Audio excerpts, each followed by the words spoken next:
Hi, I'm Dave Henning, Executive Coach with the John Maxwell team. And today my guest is Steve Hopper from Steve Hopper International. And Steve is a motivational speaker, a best-selling author, and a peak performance influencer. I love that. So, Steve, share with us, first of all, welcome, by the way. Hey, Dave, thanks. I'm humbled and honored to be able to be interviewed here on your show, man. This is amazing. Thanks for having me. So how in the world did you get into professional speaking? Tell me about that. Oh, my goodness. What a question, right? Well, I guess I should take everybody back a little bit. Becoming a professional speaker, full-time motivational speaker wasn't really a choice of mine. It wasn't a childhood dream. It was something that the pathway was laid out, I guess you could say, that led me to this place that I'm at. And it's a pretty long story, but obviously I'm going to give you a Reader's Digest version here today. But, I grew up with a dream of wanting to be a football player. I started playing football at a very young age, and that's what I wanted to do with my life. And when I got into high school, the opportunities were there for the taking, and I had the opportunity to go to the next level. But, my senior year in high school, I would make a split-second decision one night that would literally change the course of my life forever. It was a Friday night high school keg party. Got invited by some friends to go down to this party in the South Tampa area here in Tampa Bay. And at this party, it was a typical high school keg party, hundreds of teenagers, bonfire, keg of beer, doing what we had no business doing at 16 and 17 years old. And while we're at this party, one of my friends got into an argument with another teenager from a rival high school. Big fight ensues. I engage in the fight. When the smoke clears, 3 days later, sheriff's department's at my parents' house with a warrant for my arrest. One of the teens that I had hit during the altercation had slipped into a coma. And David, at that moment, everything in my life changed. It was almost like the clock stopped ticking in my life and my future became very uncertain. My dad turned me into the jail. This is, again, my senior year in high school. They revoked my bond because they didn't know if this young man was going to live or die. They didn't know if they were going to charge me with murder or attempted murder. So I literally, in my senior year in high school, sat in the county jail for 90 days waiting to find out if this young man was going to live or die. And after 90 days, called home one night. My mom answered the phone and said that he had come out of the coma. And it was the best news I'd ever heard in my life. But, when I speak at the high schools and middle schools, I always try to impart on our youth that when you make bad decisions in life, there are almost always bad consequences that come along with those choices. And for me, those consequences were going to be great. Again, making a long story short for you here today, for that one split-second decision, that one choice, that one lapse in judgment, they sentenced me to 10 years in Florida State Prison at 17 years old. So, nothing in life had prepared me for the world that I was entering into. I got sent to one of the worst prisons in Florida at the time, gang violence daily, to riots weekly. Fought for my life on numerous occasions, and saw just unspeakable things while I was there. If I could explain what hell on earth might be like, it would have been that facility that I was at. It was about a year into my incarceration, and it was lights out time, and that door slammed shut on that prison cell, and there I was in the pitch darkness, by myself. And in that moment, it was, every emotion, that particular night, every emotion you could imagine just consumed me. Hopelessness, helplessness, remorse, fear, regret, you name it. It consumed me to the point where I crouched down in the corner of that cell, began to cry, and began to really contemplate the direction of my life. Matter of fact, I actually contemplated suicide that night in that cell. And, I'd come to a crossroads, David. I had two choices in my life, get up or give up. And so that night I had a spiritual awakening, if you would, as well. In that cell, I won't go into that here with you today, but it was definitely a spiritual awakening. God showed up that night, and a major shift was created in my life that night in that cell. But I had, I was 1 year into a 10-year sentence, so I still had 7 years to do, or I still had 9 years to do. And I knew that if I was going to survive, I needed to go into survival mode. So not only did I begin to study everything that was going on around me, the people, and in doing so, I learned amazing things about people, how they interact with each other, etc. But also, I knew that I needed to develop myself from the inside out. So I began to eat, sleep, drink every ounce of self-development material that I could get my hands on, literally. And for 7 years, that's what I did. I ended up doing a total of 7 years on that 10-year sentence. I went in at 17 years old, got out at 24 years old.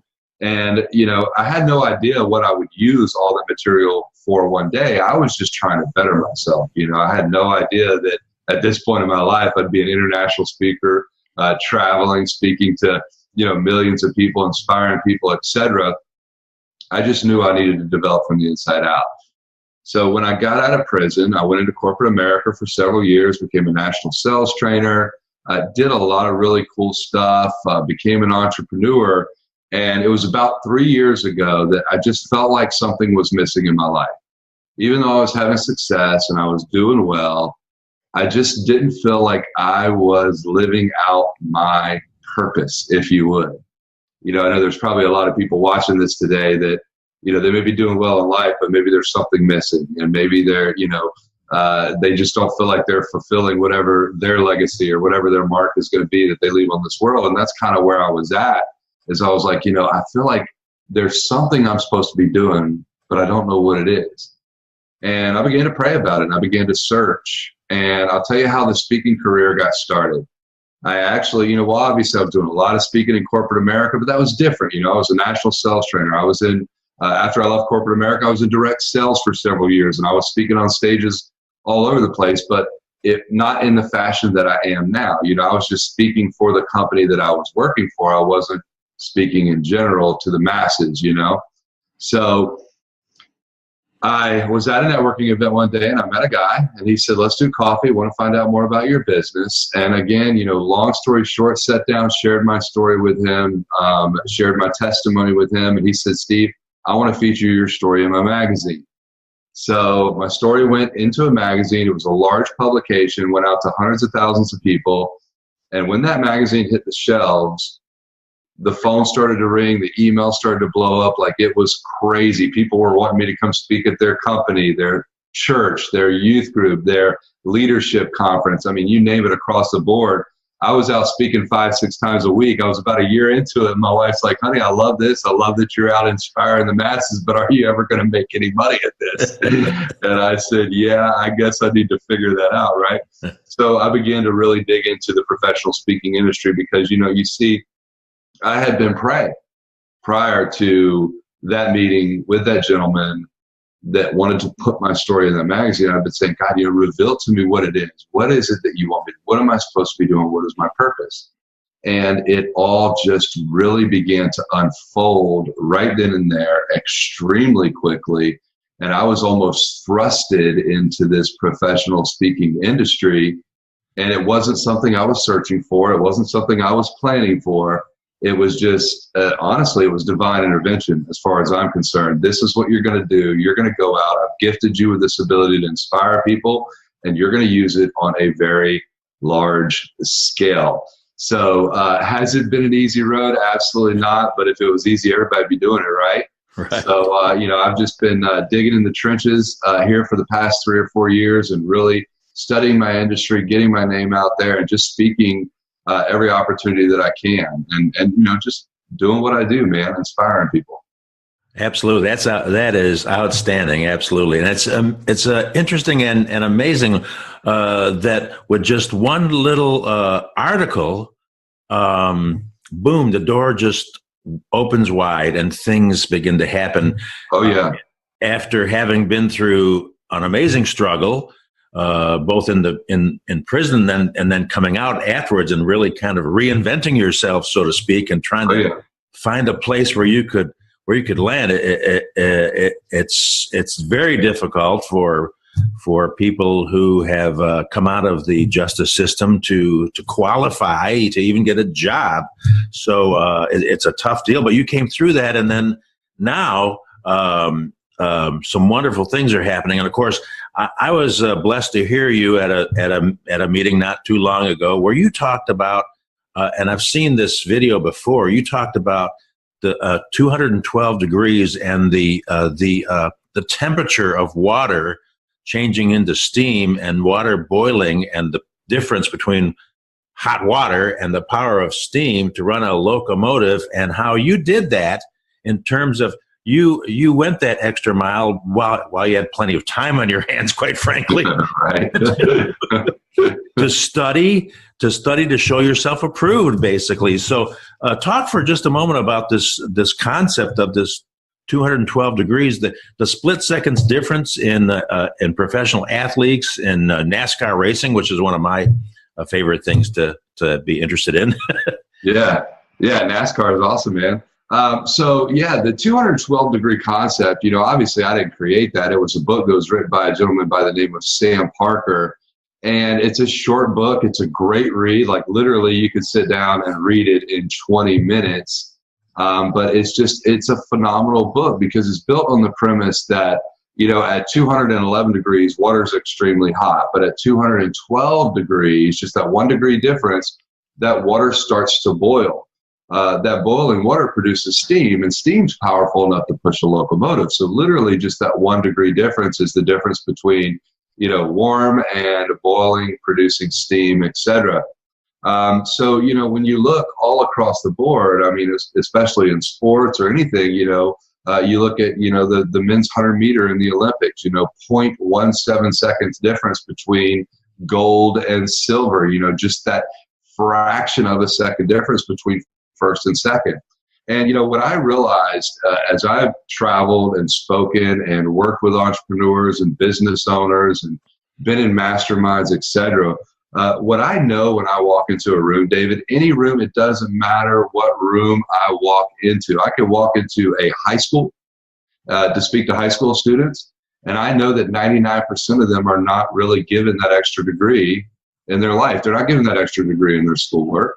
They're all capable of being valedictorians, right? Some of them are just applying themselves a little bit more than others. I know when I walk into a multi-million-dollar mastermind that there are millionaires in that room that still aren't giving that extra degree in their business, in their life, in their relationships, etc.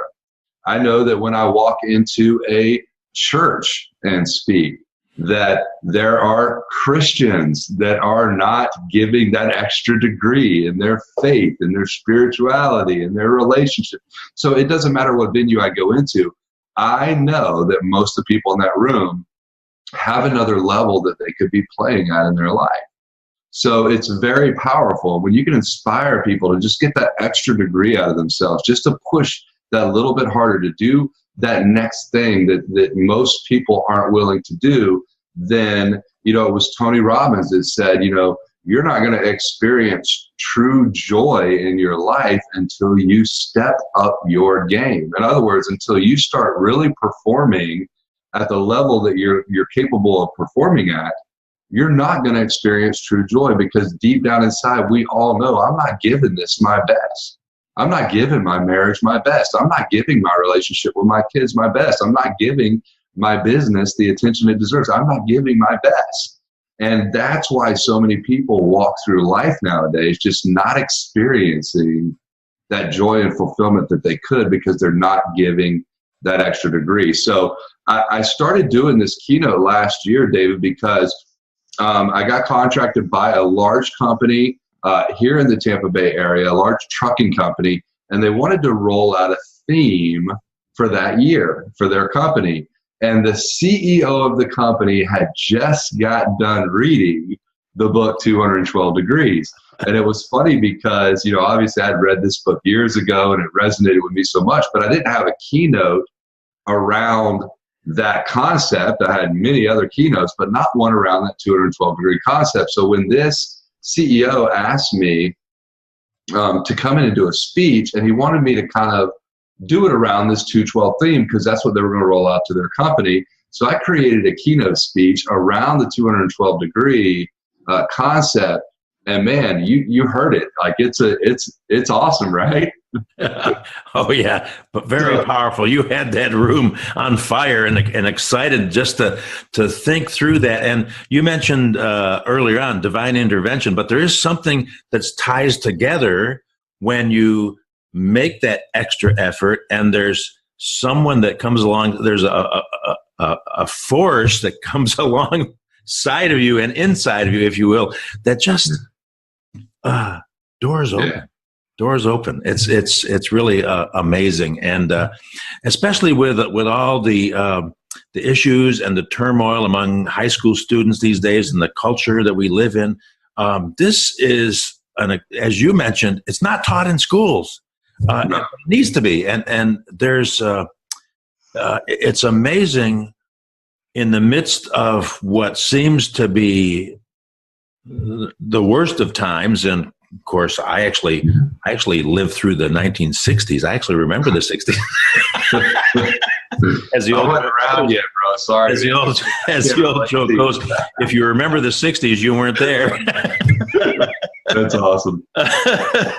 But having said that, it seems like in the worst of times, the best of things can happen, and even in your own personal life, as you mentioned, that's really exactly what happened over time, of course, and with your effort of being diligent and doing what you needed to do. So you wrote a book about this whole thing called From Prison to Purpose. What a great title, because if we could all grab a hold of our own personal purpose, we're not sheep, we're not all to be the same, but we each have a God-given purpose, and if we could only identify that. And so tell me about your book.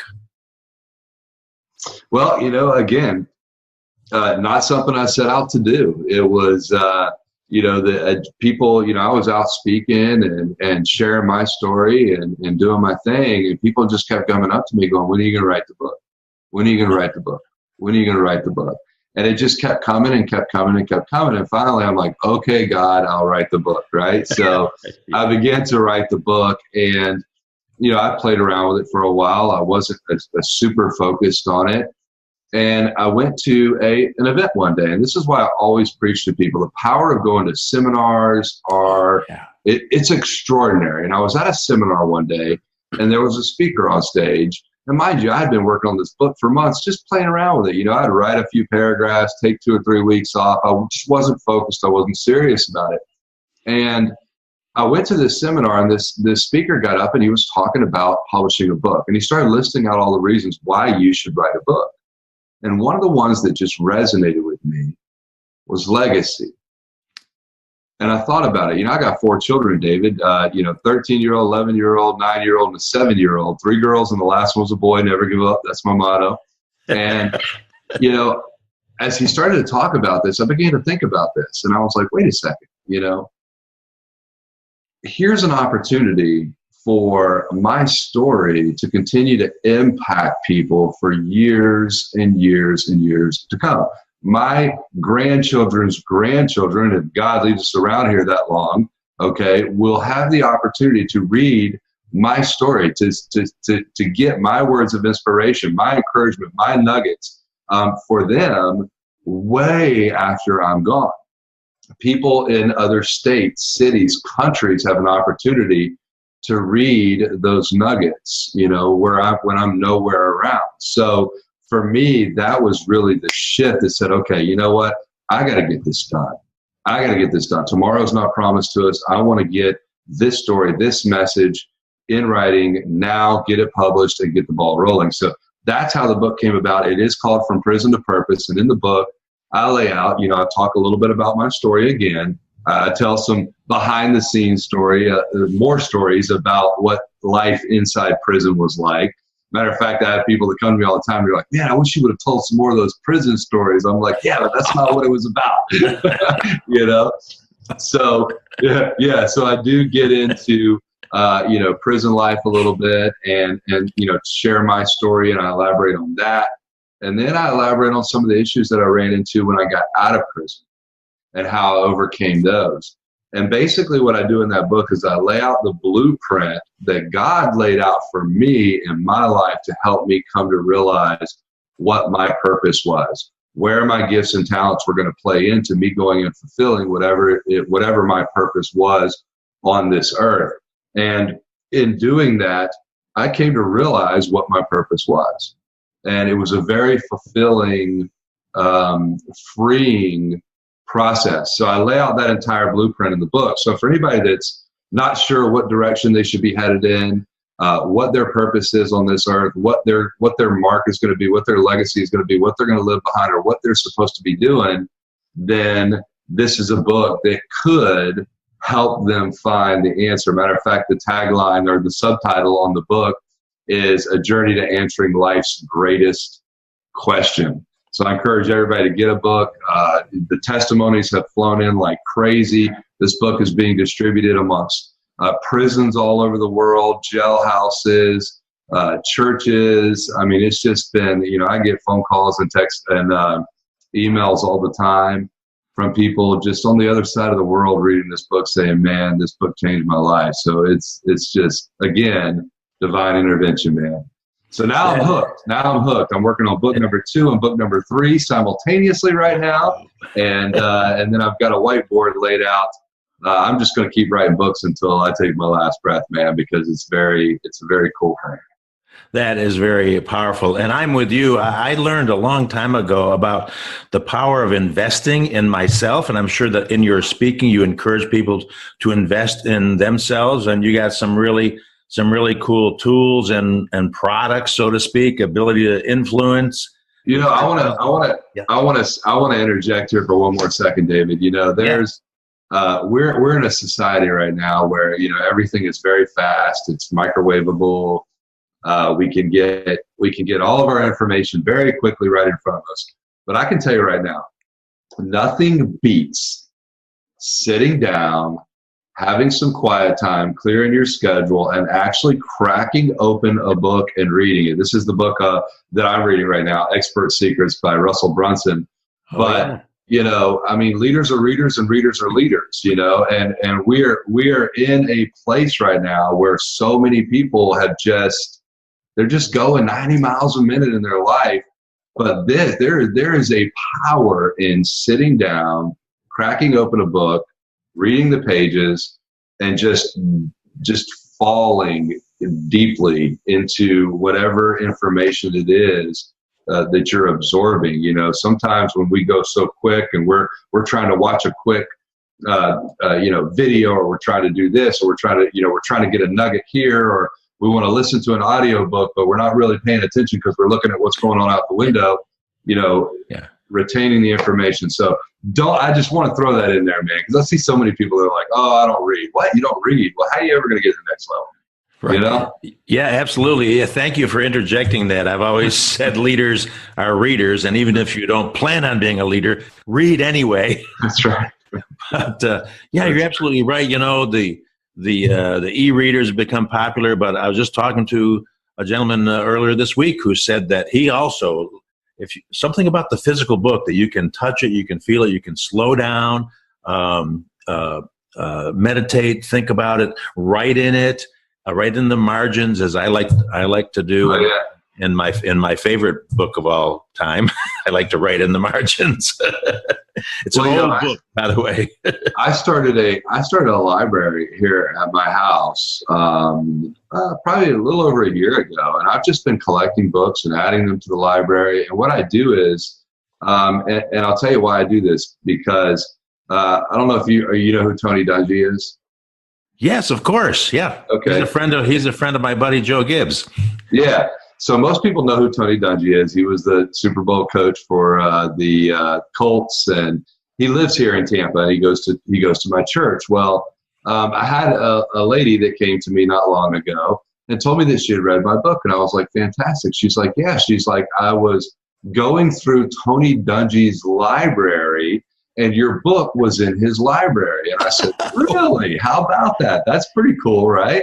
And she said, yeah. She said, when Tony does Bible studies at his house, and when people are at his house for Bible studies, he tells them, listen, you can take any book out of the library that you want, read it, just make sure you bring it back to me. And she said, and I was going through his library, and I came across your book, and the title of it just grabbed my attention. And she goes, I'm glad it did, because it was an amazing book. So she told me that story, which was kind of cool testimonial, but I started thinking about it, because I do a lot of masterminds here at my house.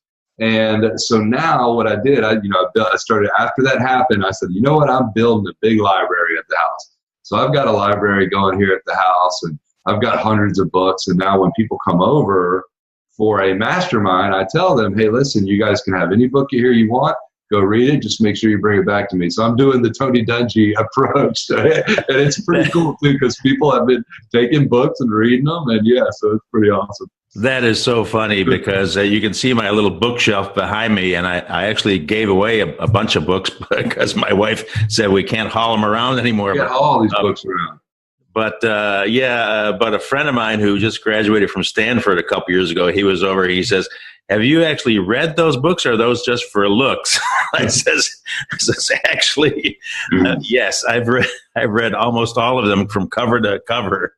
Well, it's funny because, I do a lot of networking. I do a lot of traveling. And anytime somebody, has a book, they always want to come give me their book, right? And I do the same thing. So I'm like, sure. Oh, yeah, absolutely. Give me that book, and it goes right in the library. And if I get an opportunity to read it, I'm going to get to it, But yeah, that's pretty awesome. That is a great idea. And quite frankly, I kind of did what you did, where I'd been piddling around writing this book about the power of encouragement for like a dozen years, maybe or a little bit less.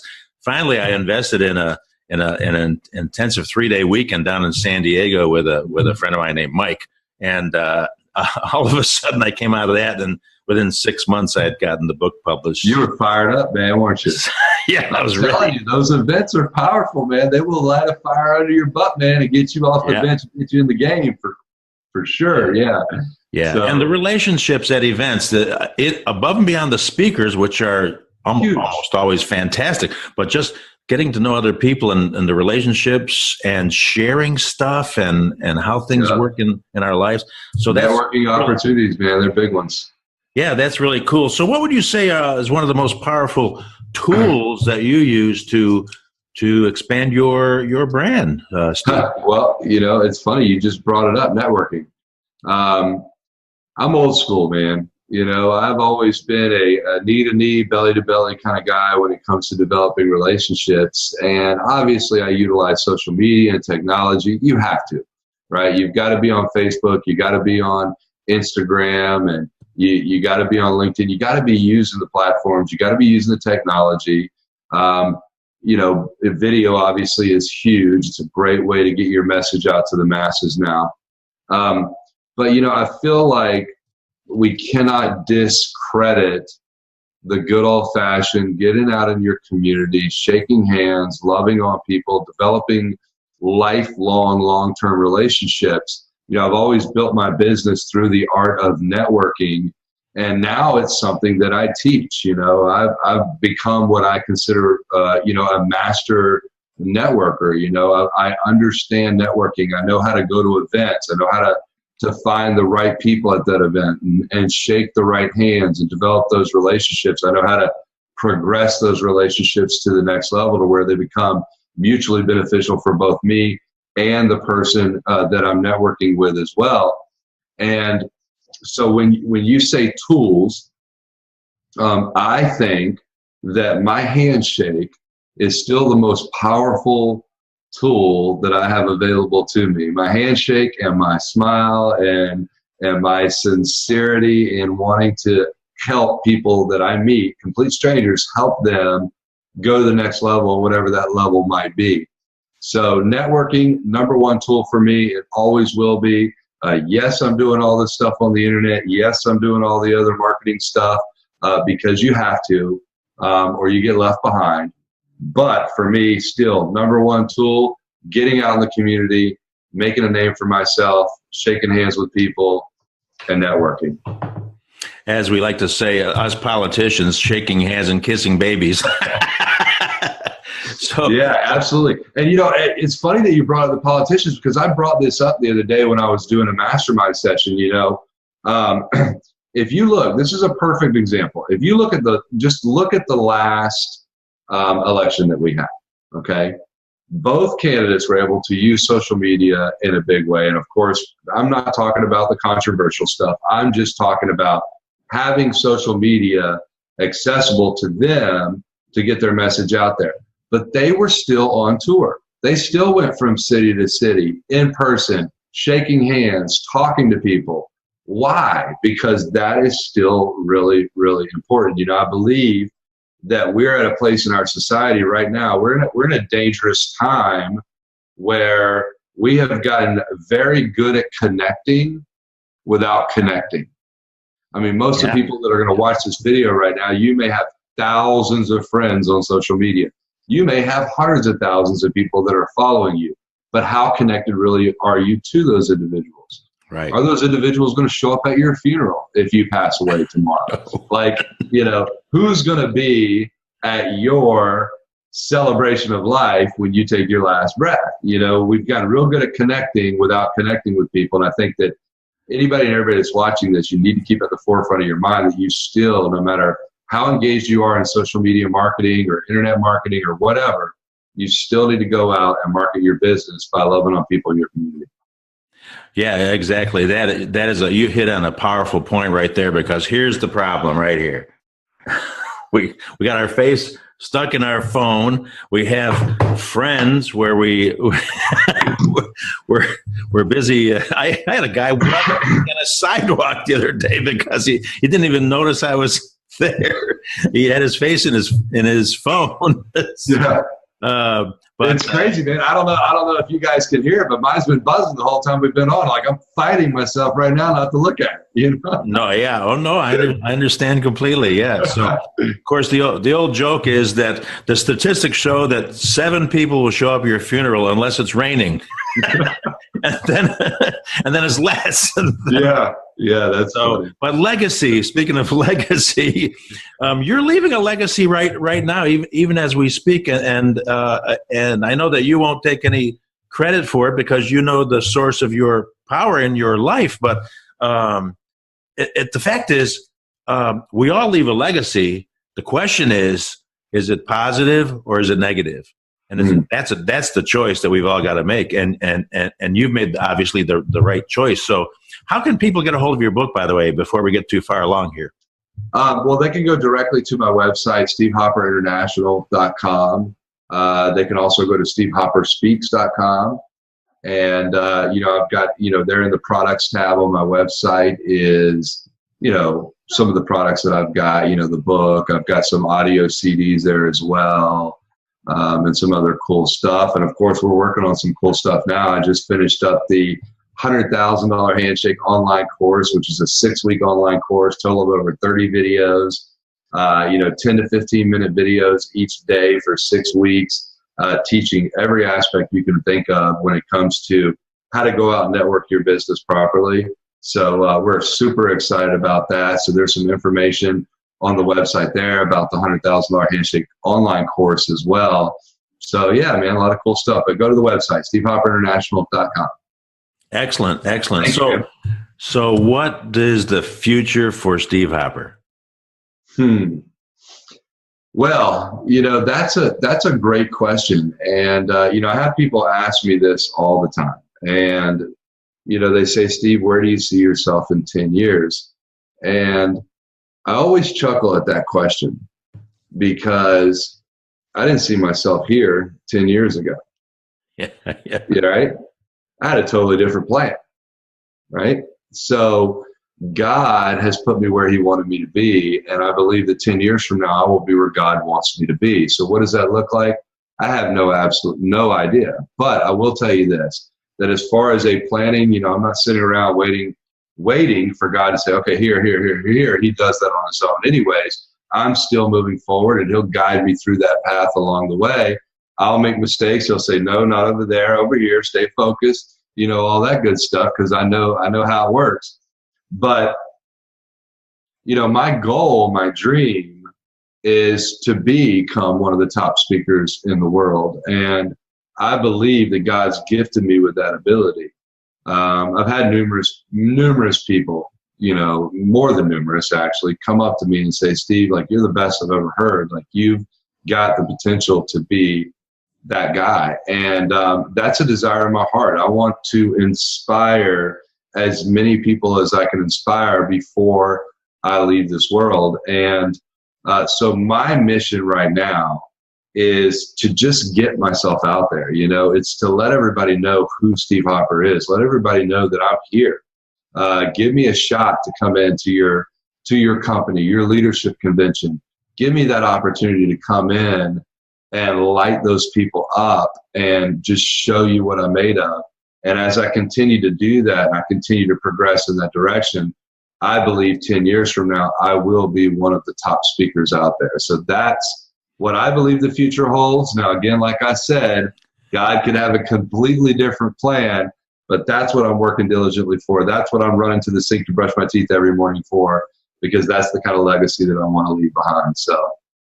And the point you made is that you're not exactly sitting on your hands waiting for a lightning bolt from heaven or anything like that. No, you're working, you're inspired, and the new ideas come, the new goals and the new plans. And you're working on a couple of books right now, and you've got a lot of things lined up in terms of speaking. But we want to help our listeners and help you, because I work a lot with local businesses here in the Silicon Valley. We've got the mega corporations and all the big buck types of things going on are surrounded here by, you name it, Apple and Google and Facebook right down the street. But there's hundreds and hundreds of local small business owners, family-owned businesses who they need the kind of things that you teach and share and the principles that you have. So we want to invite everybody who listens to our broadcast today to connect with Steve Hopper and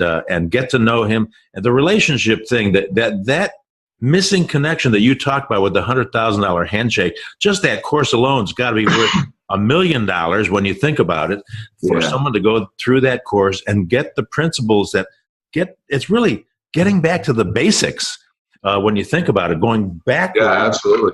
Going backwards to relationship building to go forward. Now, as you know, with all the internet marketing things and tools that you're using, the old people, as you know, the old story is people love to buy, but they hate to be sold. And so the whole concept, even online now, is going back to creating a relationship where people know, like, and trust you, right? Yeah, absolutely. Absolutely. And Dave, I want to say something real quick about that course. We actually have that course right now. It's completed, it's done, it's there, it's ready. But we have it in a pilot phase right now. And last week, I released the course to, I did an early access release to just a very small group of people. We have not released it to the masses yet. So we released it to a very small group of people.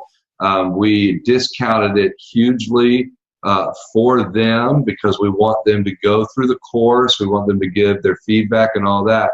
So here's what I'm going to do today, because they're not going to access the course if they go to Steve Hopper International, because, again, we have it in a pilot phase right now where we've only released it to a select group of people. So if anybody watches this and they want to take advantage of that early access to the $100,000 handshake online course, have them email me at steve@stevehopperinternational.com. Again, that's steve@stevehopperinternational.com.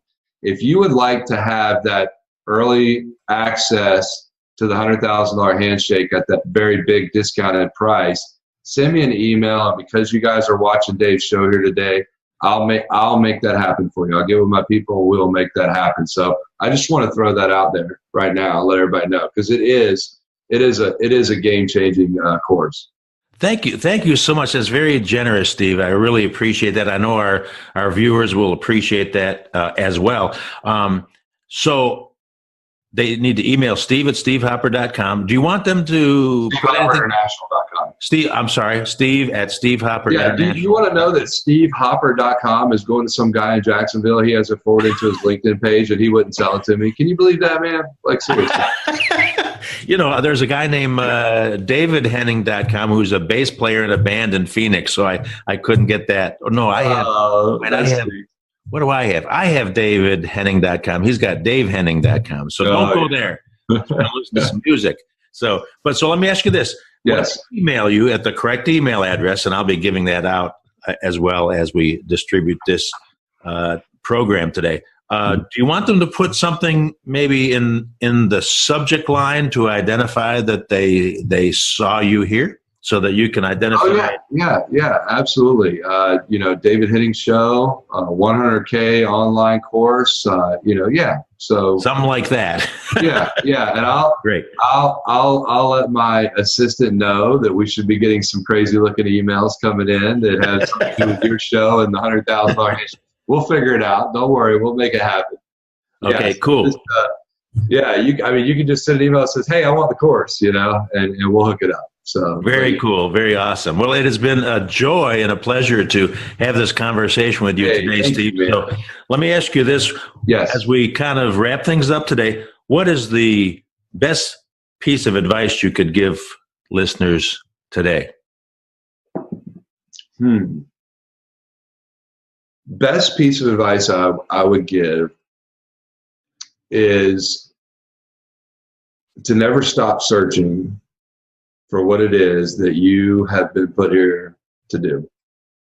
I believe we all have a purpose. I believe we've all been gifted with certain abilities and talents and gifts. And I don't believe that we were given all of those things to not do anything with them. So no matter what your current situation is right now, no matter what level of success you are at, you could be thriving right now and you could be struggling right now. It doesn't really matter. There is another level. There is another a thing that you could be doing in your business and life to really get that true joy and fulfillment. And my advice to you would be, take those dreams that you had at one point in your life that you stuck up on the shelf, that have collected dust, take them off, wipe that dust off of them, take a hardcore look at them again, and say, is this really still what I want? If it is, then spend every waking moment going after it and making it happen. Don't stop searching for your purpose. Search for it wholeheartedly. Ask God for guidance in doing that. And I promise you, you will start to see amazing things happen in your life that could turn everything around for you, or just take you to that next level that you've been looking to go to. My guest today has been Steve Hopper with SteveHopperInternational.com. And Steve, what a pleasure. Thank you so much for your time and investing in our viewers and in the world. And I pray that will return to you 100-fold yourself as you I'm sure it will. Keep on going. So great to be with you. I'm Dave Henning, executive coach with the John Maxwell team. Thanks for being with us. We'll see you on next time on our next podcast. So have a great day. Thanks, everyone. Bye-bye.